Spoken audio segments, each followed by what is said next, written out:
against either Sebumia and Alat. No, it's very difficult for that person.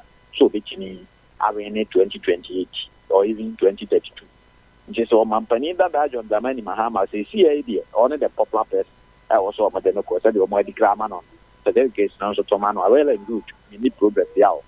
But when Jimmy in 2024 EPR, a day at Nama Party, a day at Nama Party. And I will know after 2024, you know, the man because any part of the one who are Ghana and who is a dear could be that. And to any be that there, not Alan Neba, I didn't know I was here tomorrow. Who are already be that Nasa could do about Alan and Napian.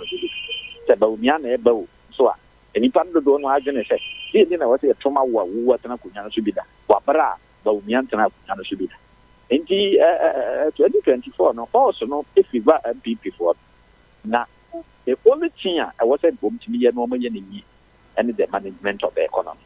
Economy now say more than and uncle Muchinia managing the fuel prices making a dinner for Kakra. Not dollar to see the net me for Kakra businessman who are for Mokakra. And the man and the boy and the Netimia Buffin Kakra. Now, Minister of Agriculture always. Then she showed the Baba Buama farmers of one for Mokakra. Don't to me near man Kakra Bia. Also, not if you go because they are presenting a new candidate. Past the NDC is presenting an old candidate who has sat on the seat before. But who to the NDC there on a popular person or no one for this 2024 the on one also on the so I wish him the very best of luck. So there is no Etoman on Quadia.